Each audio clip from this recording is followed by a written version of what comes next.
Addressing the Senate Armed Services Committee (SASC) in Washington early this month, U.S. Navy Indo-Pacific Command Chief Admiral Philip Davidson denounced Beijing and called for stronger U.S.-Sri Lanka military relations.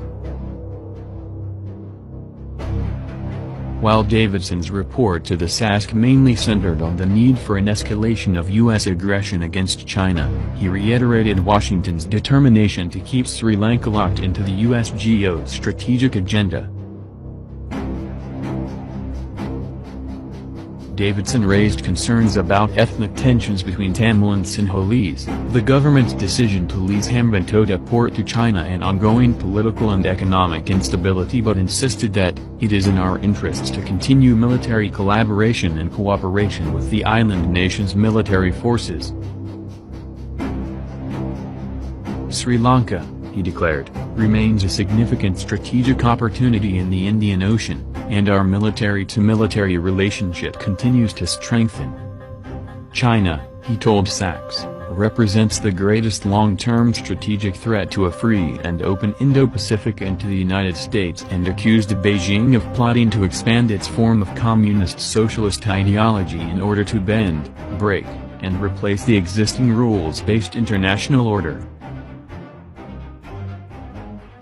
Notwithstanding the ridiculous claims that the Chinese Communist Party is spreading communist socialist ideology, Davidson's tirade is another example of Washington's increasingly hysterical allegations against Beijing. He also repeated belligerent statements made last year by U.S. Vice President Mike Pence that China was exerting greater control over smaller nations like Sri Lanka by providing soft loans and laying a debt trap. Beijing is also exploiting growing debt burdens to access strategic infrastructure in the region, he said, using the recent transfer of Sri Lanka's southern Hambantota port to China in exchange for debt relief, as an example. The U.S. Navy Indo-Pacific Command in 2019, Davidson said, would focus on increased Navy-to-Navy focus and engagement. He referred to the recent transfer of a U.S. Coast Guard (USCG) vessel to Sri Lanka and said that Washington, along with other strategic partners, such as India and Japan, was working to rapidly enhance the Sri Lankan Navy's capabilities. The Indo-Pacific Command Chief's agenda, in fact, is already in operation. Acting Principal Deputy Assistant Secretary of State Thomas J. Vida told a Pathfinder panel discussion in Colombo on February 14 that Washington plans to spend $39 million in Sri Lanka to support maritime security, freedom of navigation, and maritime awareness as part of its Bay of Bengal initiative. We are working with key partners like Sri Lanka to protect and enhance a rules-based order in the Indo-Pacific, he said. The so-called rules-based order is a euphemism for Washington's economic and military domination of the Indo-Pacific region. The U.S. military, and the Navy in particular, has systematically increased its presence in Sri Lanka in recent years. Last year there were more than 5 major collaborative engagements between the U.S. and Sri Lankan naval forces. In December, USS John C. Stennis, the U.S. 7th Fleet aircraft carrier, visited Sri Lanka's Trincomalee port in preparation for the establishment of a U.S. naval logistics hub. Aircraft from USS John C. Stennis were also involved in logistics operations between January 21 and 29, transporting goods, including spare parts, tools, personal mail and other items, from Sri Lanka's K2Nayak International Airport, just outside Colombo, to the giant aircraft carrier. The Sri Lankan Navy's Marine Force, closely modeled on its U.S. counterpart, has been receiving extensive training from the U.S. Marine Corps since its inception in 2016. In November 2016, the 11th Marine Expeditionary Unit held week-long training on vessel search and seizure near the Trincomalee deep seaport.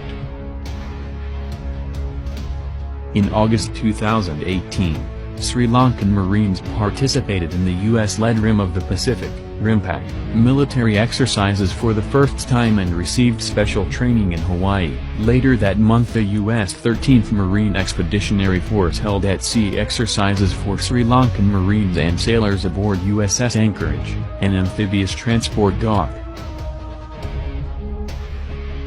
In February this year the U.S. Coast Guard trained more than 25 Sri Lankan port security officials. According to the U.S. Embassy, the training was aimed at providing greater protection against terrorism and other threats and facilitating Sri Lanka becoming a regional hub of commerce.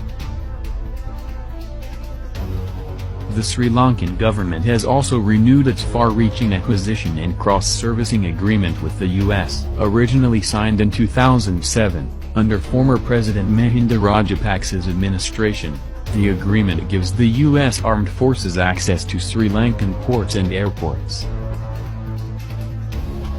Sri Lanka's closer political and military alignment with the U.S. has been expedited in the aftermath of the U.S.-orchestrated regime change operation that saw the ousting of Rajapaksa in the 2015 elections. Rajapaksa was replaced with the current president, Maithripala Sirisena, and Prime Minister Ranil Wickremesinghe pro-US administration brought to power. While Washington had backed Rajapaksa's communalist tour against the liberation tigers of Tamil Eelam and his anti-democratic methods of rule, it opposed his development of closer political and economic relations with China. Bitter factional fighting continues within the Sri Lankan ruling elite. The government faces falling export earnings and a rising debt burden, along with intensifying strikes and protests by Sri Lankan workers demanding higher wages and improved conditions. Last October, Sirisena attempted to oust Wickremesinghe as prime minister and replace him with former President Rajapaksa, his arch-rival. The coup failed, however, after Sirisena came under pressure from the US, Indian and the European powers. The Supreme Court also overruled Sirisena's dissolution of the parliament, forcing him to reappoint Wickremesinghe. While Rajapaksa attempted to persuade the US and other Western powers that he would adhere to Washington's imperialist agenda, his appeals were ignored. The Sri Lankan ruling elites confront a political dilemma as it cannot fully sever their economic ties with Beijing, currently the country's biggest financier. Thus, the US is seeking ways to bypass the state and directly entrench itself within the Sri Lankan defense apparatus.